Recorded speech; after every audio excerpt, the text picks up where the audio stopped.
Can you let us know, have you tested positive and or has anybody on your coaching staff? Yeah, so not going to deliver any of that information on any of our coaches until Monday, just out of respect for the situation. Okay. Can you take us through the last 3 days, really starting with when you guys got back in there on Tuesday? Where the hell do you want me to start? At the very beginning. Yeah, no, it's I'll tell you what, it's been a challenging, but I couldn't be prouder of just the way that our players, our staff, the people that kind of are at the front lines of helping facilitate, trying to get this as organized as possible. Been really pleased with that. And you're trying to learn as much as you can with this new variant and how volatile it's been, Lindsay. So, incredibly emotional week. You have a great win on Monday. Then Tuesday morning, you wake up, you find out there's a handful of players that tested positive. And then you really go into, okay, what's the next step in terms of trying to prevent this spread, getting the appropriate information delivered to our players. And really, it's been a whirlwind for the last couple of days as we've kind of tried to figure out where, the numbers are only just going to continue to compound. We had meetings with our players a couple of days ago on Zoom, and we've kind of started to incrementally put the game plan in. It did become apparent, and I really, I think I want to start by saying how appreciative I am of just the league's ability to work in coordination with us, as well as the PA, to try to really come to a situation and a solve that enables us to be able to play the game and have the appropriate amount of bodies available from a safety and health perspective. And then what I've also been educated on is, based on, this Omicron variant and how quickly, that half-life is much, some of the symptoms are much less significant.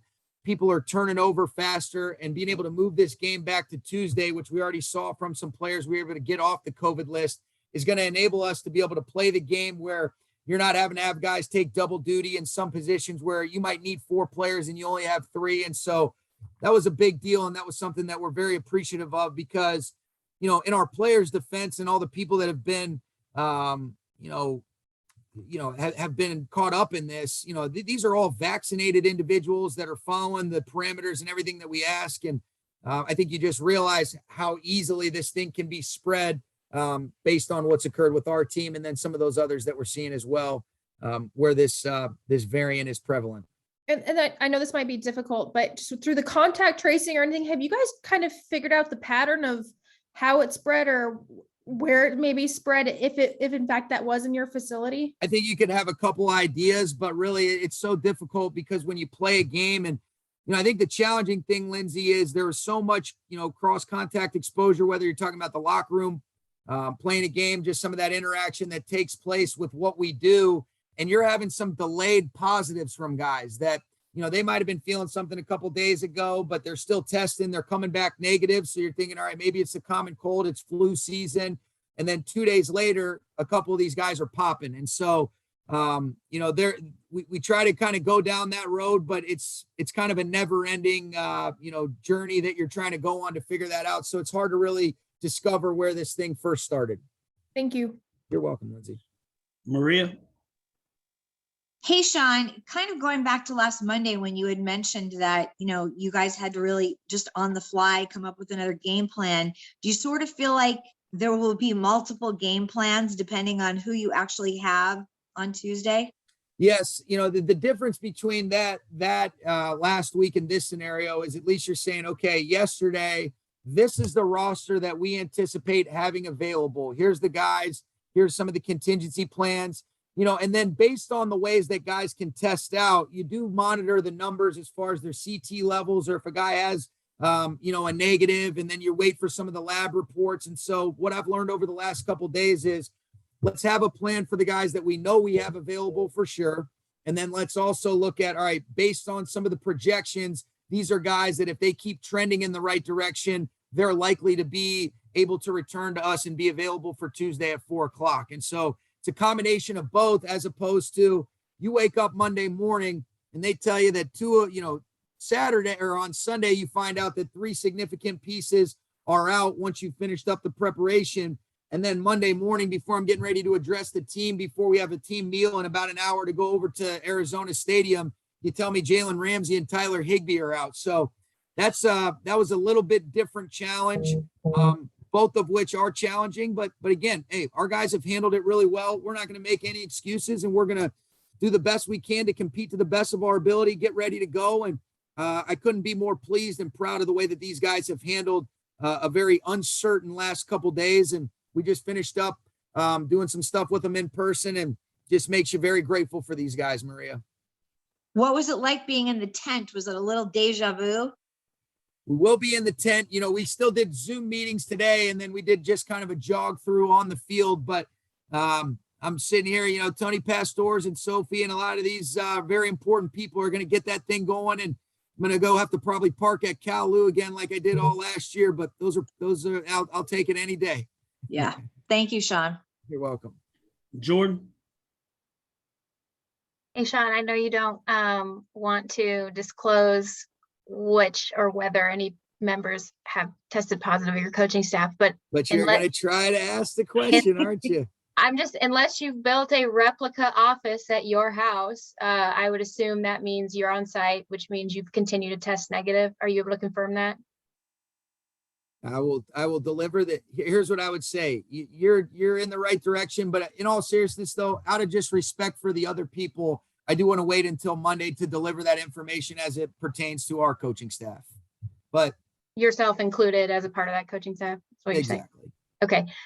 In terms of how people have sort of responded to this, what's it been like working with Matthew through this in terms of all the different iterations, and also knowing, I mean, you hope for the best, but you know, in light of how this has snowballed, you also have to assume the worst in some circumstance with him.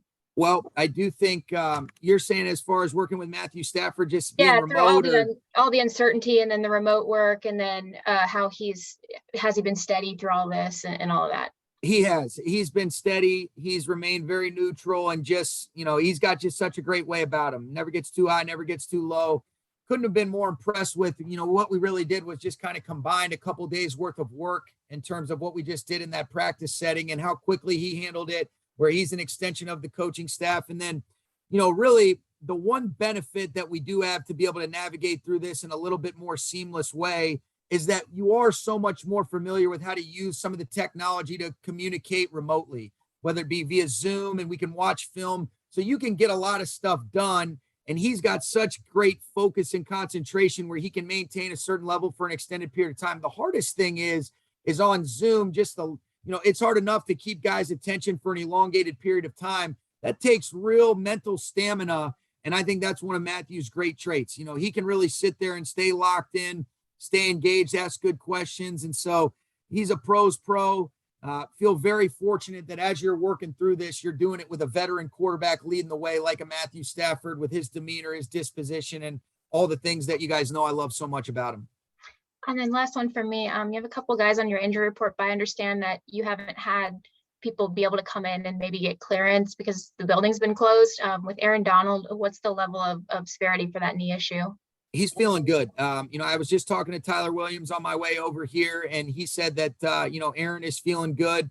A little bit harder to evaluate just based on the tempo that we had today, but I feel confident that he's going to be okay. It's kind of more semantics than anything else is my understanding there, Jordan.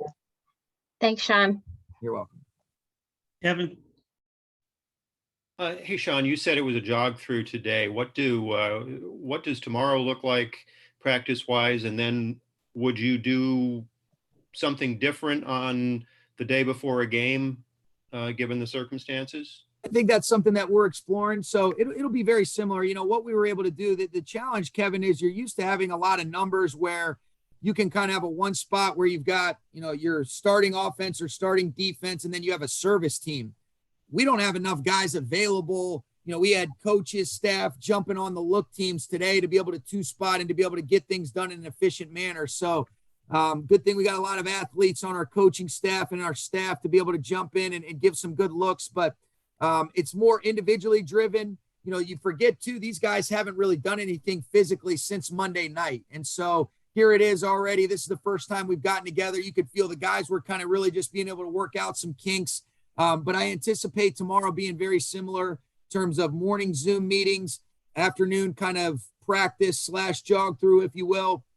And then on Monday, really kind of figuring that out. But I would imagine that we'll have some meetings and a jog through, where you're kind of approaching it like a modified short week / what you do on a Thursday game, just based on us starting our preparation in person this late in the week, based on everything we've gone through.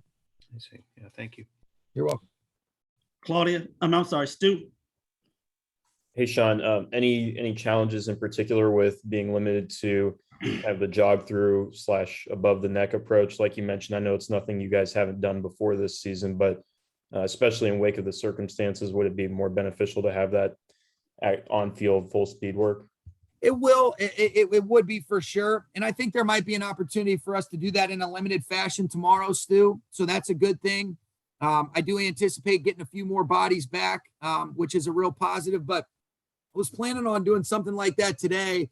And then our guys always work so hard. They do such a great job, but you can kind of just get a sense like, all right, let's get good individual work and let's make it more of that above the neck, because what you don't want to do as you're already working through a lot of stuff is lose guys from some soft tissue injuries. And that was kind of more just based on a feel for the way the guys were moving around, just having been off for the last couple of days. And so tomorrow we'll be able to ramp it up a little bit, but this late in the year, you usually get 1 day of good full speed preparation so that the guys' bodies can really turn over in time to be as sharp and as fresh and as crisp as possible for the game. And so, if you're going to look at it from a glass half full perspective, that's the way that we're going to look at it. Thank you. You're welcome. Claudia. Hey, Sean, when you look at who the Seahawks in their last 2 games play and how well they did, so how effective is Russell Wilson and the offense at this stage of the season? Yeah, they played really good football these last 2 weeks. The one thing that I have just a tremendous amount of respect for Russell Wilson is how he is mentally wired. And they had a little bit of adversity, but he just kept believing, and they had a great game and made enough plays to be able to win against the San Francisco team that's really been hot over the last month of the season. And then they did a great job playing good, efficient ball against Houston last week. So what they're capable of. Russell Wilson has been doing it at such a high level for such a long period of time. He's such a great competitor. So I don't really care what's going on. I just know he's a great player and he's going to be ready to go on Tuesday. You got great players around him. We'll see if they get a couple of their guys back that are on COVID. But anytime that Russell Wilson is behind the center, they're going to be a really tough outfit to defend. And they certainly have great playmakers. And I think Shane does a nice job being able to put them in good spots. Thank you, Sean. You're welcome, Claudia. Gary. Hey, Sean, typically we don't have access to you the day before a game. And I know you're talking about your coaching staff and yourself in terms of who might be available or not be available. Are we going to speak with you on Monday in regard to that situation? I don't believe that I'll be jumping on a call with you on Monday. I think we'll give you guys that information. I don't know, artists. How does that? We'll send that information out. And what is? So I'll tweet you. What is the plan though? If you weren't available, if you could not be on site for that game, what is the plan? Well, the plan would be, you really lean on your coordinators, your leaders, Thomas Brown being the assistant head coach, Raheem, Joe DeCamillis, Kevin O'Connell, those guys would certainly, they're already great leaders and very important, but they would be asserted into even more of a leadership role with some of the, roles and responsibilities that I have. But, we've kind of got all those contingency plans in place. This was, I thought we were past this, but you say, hey, what did we do last year? What did we have in alignment? Okay, let's dust that thing off and we talk about that. But I think the best part about what we've got going is that everybody has a role and responsibility, but then we have other people in similar departments or, coaches that are certainly ready for that next step up if that's what they're asked and required. No different than players being asked to step up like what we saw on Monday. So that would kind of be what that looks like. As far as exactly who's responsible for what, we've kind of talked about that, but, that would be something that we would, be able to handle and be ready for on Tuesday. And you said earlier in the week, if I'm not mistaken, you described it as the situation is mind numbing. And it kind of escalated. That was a mild expression considering what we've gone through now. Yeah, I was going to say, since that, how would you describe it? The last 2 or 3 days? Whatever's worse than mind numbing. I mean, I don't know. You know what though? It's almost been hard to believe, but as you really just kind of take a step back and the first thing that you do realize before anything else that gives you perspective is this affects a lot of people in a lot of different ways. You know, when you talk to our players and stuff like that, been very fortunate that none of these symptoms have seemed like they've been really extreme for guys. You know, they're mild, they're not feeling great, but the first concern for most of these guys, which is why you love them and care about them and know they're such great people, it's not really them, it's their family, it's their kids, it's how are the loved ones affected. And that's where even for me, sometimes you forget about that. You know, you're just, okay, let's get ready for the Seahawks game. It's like, hold on a second. Let's take a deep breath. Let's take a step back.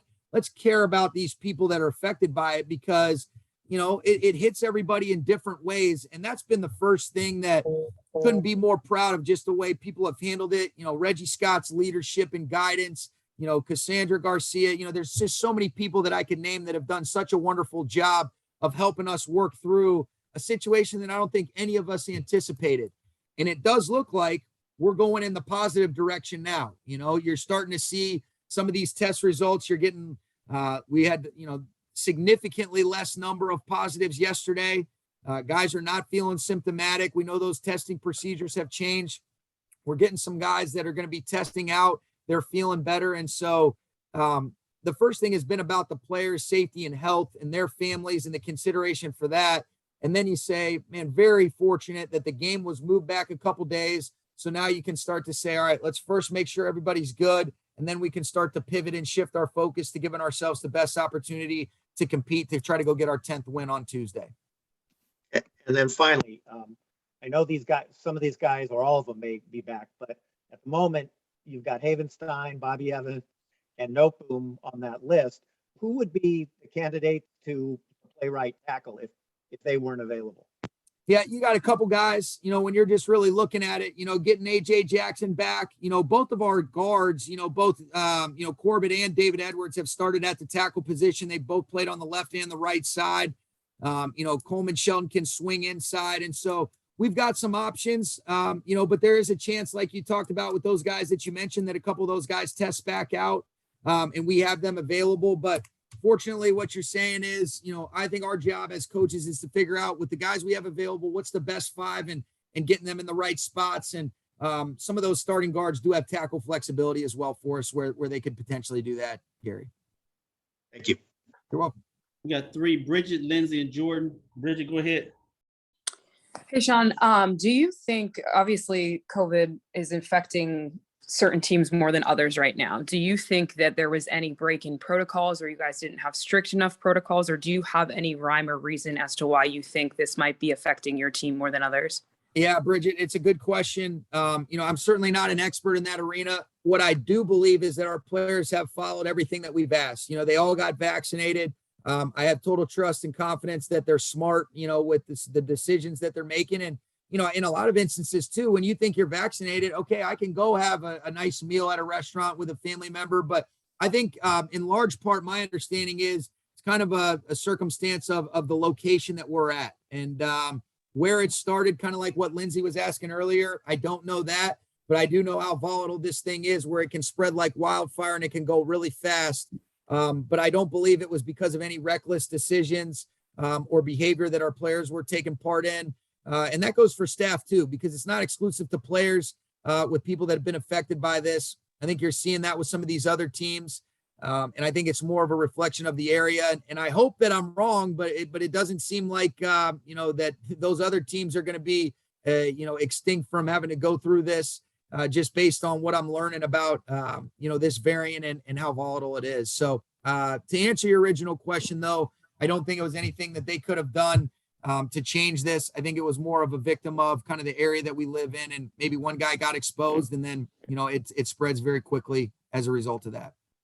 And then is it just kind of like a hold your breath thing throughout this entire week, especially with what happened with Tyler Higbee? He was on the list, then he was off the list, then he was back on the list. Does it like ever seem like anything is certain? No, I mean, there's no question. And even when you're getting the test results back, the trajectory of that is you can ride an emotional roller coaster. Okay, here's the first test. Oh no, it's a false positive. Oh no, it's a real positive. Oh, we'll wait for the lab. So there's a lot of different things that you go through. But if there's one thing that we've got to have more so than ever, it's support for the people that are affected by this, and then being ready to pivot if that's necessary. And Higbee's a great example. I mean, you talk about a guy that wants to play and be a part of this more than anybody. And as a result of some semantics, he wasn't able to play when it was a false positive on Monday. And then now, it ends up being that he has a confirmed positive a couple days later. So certainly is crazy. Thanks. You're welcome. Lindsay, Sean, I think we're gonna find your burner Twitter account eventually. Yeah, I don't have that. Have you seen the new protocols that will be in place moving forward after this week of games? And if so, what's your reaction to those? My reaction is I have seen them they might have even updated them, since I've been out, at the practice. But my thing is this: everything is geared towards helping us finish the season, but first and foremost, players' health and safety. And I think the league and the PA have done a great job working in coordination to get that thing figured out, where you can check the boxes on both of those things. And that's what I think the new protocols are reflective of. You're welcome. wrap up with you, Jordan. I think the Twitter handle is at Miami0012. That was my understanding of the burner account handle There you there, go. Sean. Just real quick, there was some expressed frustration, not just related to like you guys' game and the schedule change on the perspective of the Seahawks, but also across the league, the opposing team. And then also with you guys yourselves dealing with the short week right after that. Obviously not much can be done in that situation, but what is kind of your reaction to that in terms of it's almost hard to find a right answer for when something like this happens? Absolutely. I think the first thing I would say is I understand, from their perspective where there would be frustration. On the flip side, what I would hope for from their approach is that there's an empathetic understanding that this wasn't because of reckless behavior. All of these guys were vaccinated, trying to do whatever they could with what the league and what we had asked to try to not allow COVID to be something that affects our ability to play the games on the schedule that was set. This was something that I don't know whether it could have been, prevented or not, but I do in my heart of hearts truly believe that our players weren't making reckless decisions and things weren't done with any sort of malicious intent or reckless intent. And so for that, I'm grateful that the league and the PA figured out a solution to make it better for us. Do I understand why Seattle or some of these other teams that were ready to go would be frustrated? Absolutely. Nobody wants to have to play on a shorter week, but I do think one of the greatest things about the NFL is it's based on equity, trying to create a fair playing field, great competition. And this enables us to be able to have that based on the circumstances and the situation we were dealing with. And so definitely understanding of their frustration, but very appreciative that, there was a willingness to try to accommodate us and play this game on Tuesday where it looks like we will get some people back. Because I think that was the biggest thing is, there's health and safety concerns with the number of players and then just the amount of guys that were affected for us to have even been able to field a team on Sunday. Is that Seattle's problem? Absolutely not. But as a result of, we ended up being able to move that back. What we've learned about this variant is it does look like we're going to get some more players back. And ultimately the intent was have more players available to try to have that equity in that fair playing field based on something that all of us are learning about on the fly as it relates to COVID. Thanks, Sean. You're welcome, Jordan. Coach, we appreciate it. Okay. Thanks, guys. Thanks, Sean.